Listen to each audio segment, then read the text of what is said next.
Përshëndetje nderuar miq, ja ku jemi sërish në emisionin tonë Realitete Ekonomike.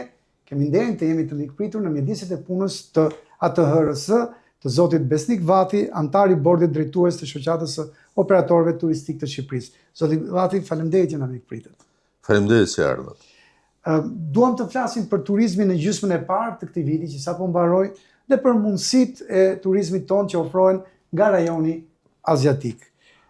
Zoti Vati, a matet suksesi i turizmit për periudhën janar-qershor 2026 vetëm me numrin e vizitorëve apo edhe me ndikimin e ndjeshëm që ai jep në ekonominë tonë?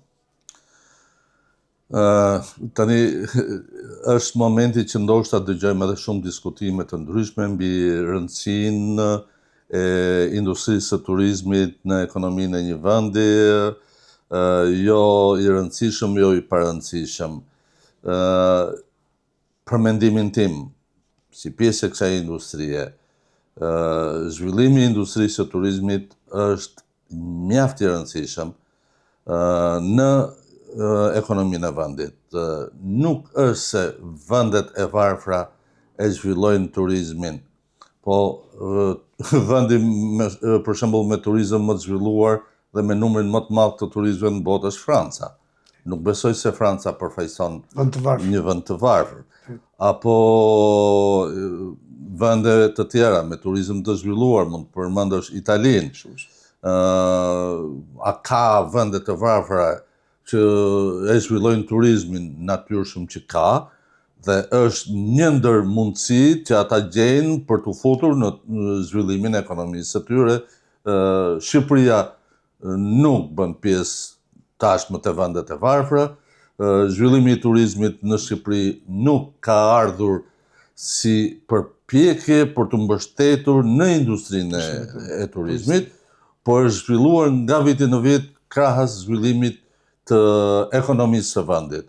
Dhe roli dhe ndikimi i industrisë së turizmit në ekonominë e Shqipërisë është ndjerë nga viti në vit si një faktor mjaft i rëndësishëm, determinues edhe për të ardhmen e vendit. Zoti Vati, a është e përgatitur vendi ynë Shqipëria për të tërhequr më shumë turistë nga tregjet aziatike? Para pak ditësh kishim një lajm shumë të mirë që Emiratet e Bashkuara Arabe kanë lehtësuar procedurat qoftë për të mikpritur turistë në atë vend ose për turistët që largohen, qytetarët e Emirateve, pra që largohen për turizëm në vendet e tjera. Ndërkohë që po para pak ditësh kemi dhe takimin e 13 ministror të turizmit të APEC në Kinë, ku Kina ka vënë qendër të zhvillimit të saj shtimin dhe diversifikimin e ofertës turistike. Dhe për një vend me mbi 1.4 miliard banor, kuptohet që është një treg edhe pse shumë i largët për ne i rëndësishëm.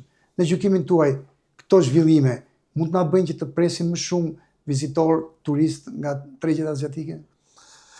Nëse ne do të shkonim asaj pikpamjes apo dëshirës që Shqipëria të ketë turizëm me të ardhur më të shumta, duhet kuptojmë që turizmi ndërkontinental është ai turizëm që të sjell më shumë të ardhura për turist apo për ditë qëndrimi, sepse vetë fakti i kalimit nga kontinenti në kontinent i shpenzimeve shumë të mëdha për transportin ajror, e bën të mundshme që qëndrimi të jetë më i gjatë, e para pra kërkesa e tyre të jetë për qëndrime ditore, qëndrim më shumë natyrshëm, një kombinim edhe të vendeve të ndryshme brenda një udhëtimi, duke qenë se Shqipëria është vend i vogël që nuk mundet të përballojë udhëtime 2-3 javore apo 10 ditore,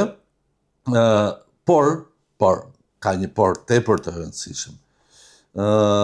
Së pari njëherë duhet të kuptojmë që turistët nuk është se vetëm zgjedhin edhe të zgjedhin. Duhet edhe ti blesh ata që të vinë. Sepse nëse ne në vendet aziatike përqendrohemi kush janë gjenerusit e turizmit, ne mund të marrim. Së pari është Japonia. Vendi që ka pas dhe ka në politikën e vetë zhvillimin e turizmit dalës. Pra është ndër shembujt e vetëm që promovon shpenzimin e paras vendase jashtë vendit. Kufive të vend. Është Kina, Drejt. me zhvillimin e saj si një fuqi botërore, të ardhurat e shumta që përfitohen nga një ekonomi tepër rentabël, me kosto të ulta dhe me të ardhura të mëdha, ku mund të themi mundësit për numra janë shumë të mëdha. Pra, janë vende me potenciale të mëdha. Të duash ti tërheqësh këto vende, natyrshëm që do duhet të promovosh. Dhe të promovosh nuk do të presësh vetë promovimin, por do duhet të gjenden forma mundësi nga më të ndryshme të promovimit, duke filluar që nga pjesëmarrja në panajire, që Shqipëria si vend nuk merr pjesë në asnjë panajir turizmi në Azi, duke filluar nga fushatat e ndryshme që mund të jenë ose në java e turizmit shqiptar në këtë vend apo në këtë vend apo në këtë vend, duke vazhduar me lehtësimin e procedurës së vizave të vendeve të tilla që u kërkohet vizë, por do duhet të shkojnë nga India ta marrin vizën në Kinë. Pra, ka problematika nga më të mëdha që do duhet ti shikosh me realizëm dhe ti zgjidhësh dhe ti ofrosh. Dhe e fundit, duke kaluar, po fluturimet si do vinë. A ka fluturime Shqipëria nga vendet azjatike? Shqipëria nuk ka asnjë nga vendet azjatike. Çfarë do duhet bëhet?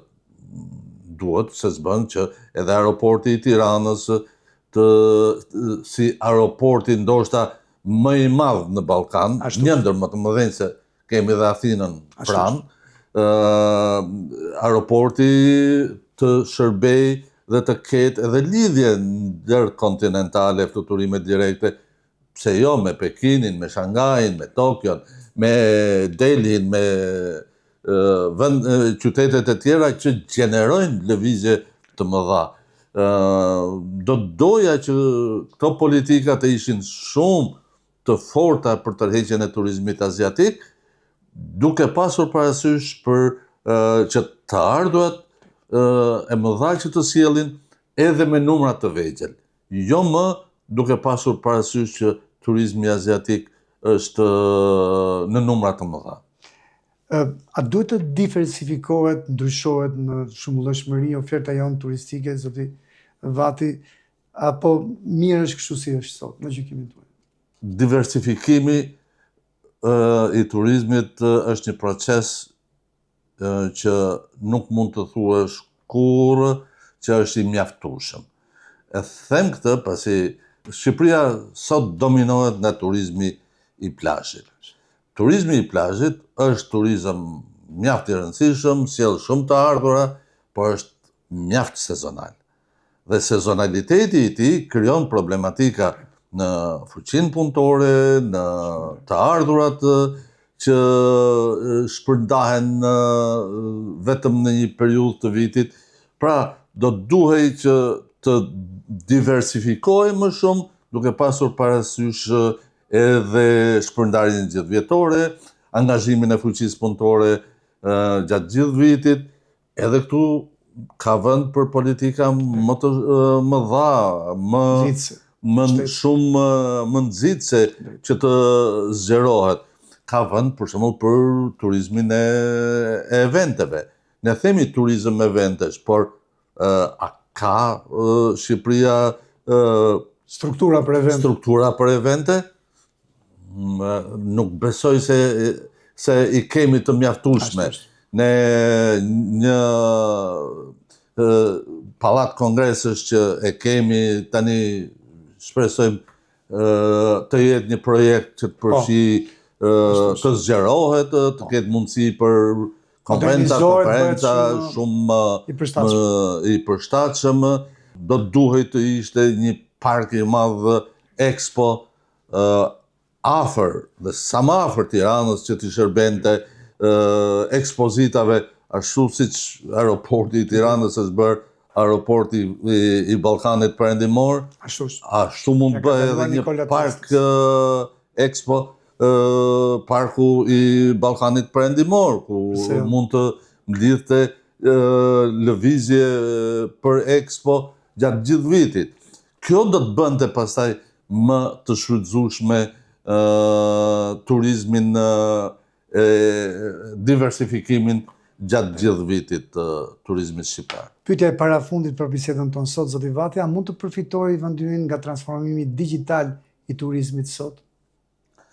Natyrshëm që përfiton, ka një logjik, sepse transformimi digital po prek shumë profesione, natyrshëm edhe brenda industrisë së turizmit po prek, jo thjesht si zëvendësim, por ka një gjë që në fund të fundit shërbimet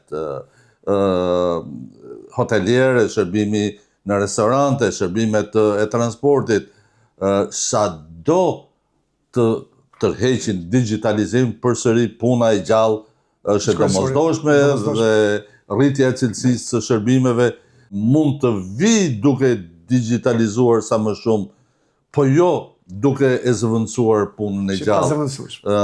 Ndërkohë, digitalizimi bën zhvillimin e një marketingu më të fuqishëm, më të promovuar.